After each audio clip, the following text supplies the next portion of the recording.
Like my Garfield drawing? Pretty good, huh? I never know how to start these stupid intros.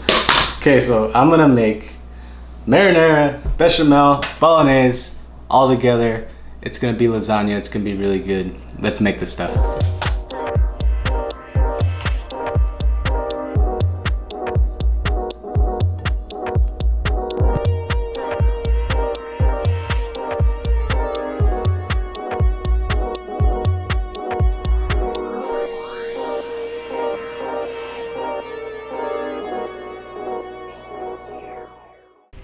First, obviously, we need the pasta. I have a video on how to make a very simple pasta dough recipe down below. Click the link, go watch the video. Really awesome. So, roll out all the pasta. Make sure to cut it to the exact specifications you want to your vessel. I'm using this Staub container, cast iron, going with that. Then I'm going to go ahead and cook off all the noodles and then stack them all ahead of time so I am prepared, ready to go. Mise en place, people. I used parchment paper and just stacked them like this. It works perfectly. You can also freeze it like this if you want ahead of time. 3 sauces: bolognese, marinara, and then finally bechamel. These are the 3 sauces we're going to be making today for our lasagna. For marinara, we're going to use mirepoix, celery, carrot, onion. Dice it up really quick, like this. Mirepoix is used in a lot of things. We're going to use it in this sauce today.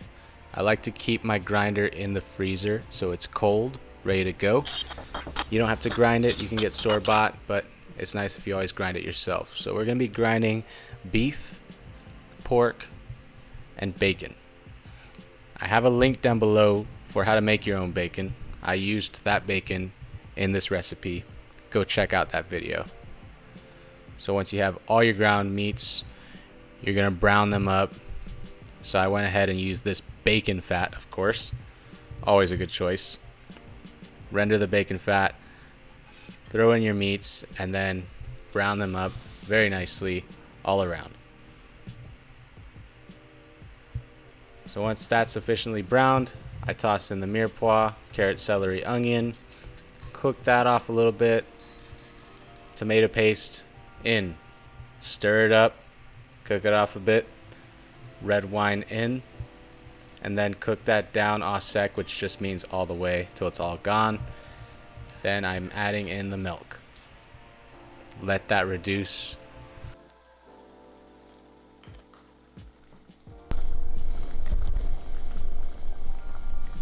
Okay, at this point we're just gonna go low and slow until it looks like what my chef used to say, a delicious Wendy's Frosty. Okay, so cook it off low and slow until it looks creamy and delicious, just like this. Done. Okay, next up, bechamel. Start off with a roux. If you know, you know. It's equal parts by weight, butter, flour. Of course, the quantity is listed in the description as always down below.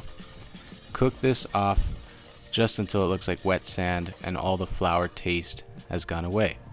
Once it looks like this, beautiful wet sand, add in your milk, add in the cream, both equal parts. Keep stirring, stirring, stirring, add in a bay leaf if you want, and then stirring, stirring, stirring, bring it to a simmer, then add in the parm. Stir, stir, stir, stir, stir, and then done. That's a bechamel with parm. Beautiful cheese sauce. For the marinara, start off with the yellow can, always, San Marzano Tomatoes. Cook off the onions, just sweat them. Then I'm going to add in this awesome spice tribe, Aleppo, followed by tomato paste to add body and oregano. Stir, stir, stir till it looks like that. Toss in the red wine. Cook that down until it becomes thick, just like this. That's when it's time to add in your whole yellow can tomatoes. You can crush them up by hand like this if you want, if you're crazy like me, or you could just use a whisk, or throw it in a blender, whatever you want. I like the rustic look like this. That's how you make a delicious chunky marinara. Still with me? Good. Add in the noodle, followed by bechamel, followed by bolognese, finish with parm, plenty of parm, and then just keep repeating this process until you get to the very top of your container. I cooked it off at about 375 Fahrenheit for like 10 minutes or until it's done. And then if you want a perfect lasagna, perfectly looking lasagna, cool it down overnight. It's totally fine to eat like this right now, of course. But if you want a really nice looking lasagna, cool it down overnight, and then we're going to go ahead and trim it up. The next day. Now as you can see, we have a beautiful cheesy meaty brick. You can cut it to any shape you desire here. I'm just going to trim it off to perfect little rectangles. And look at that, all the beautiful layers there for you to see. So now just heat it up in a skillet of choice or tray, whatever, throw it in the oven covered for like 10-15 minutes or until it reaches an internal temperature of about 150. Finish it off with your marinara, maybe some parm. That's lasagna.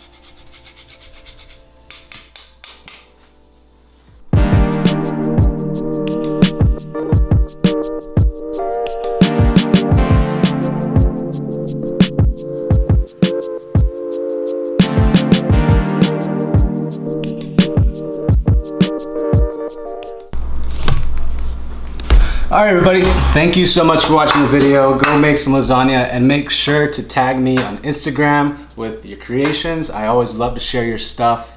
And until next time, I will see you in the next one.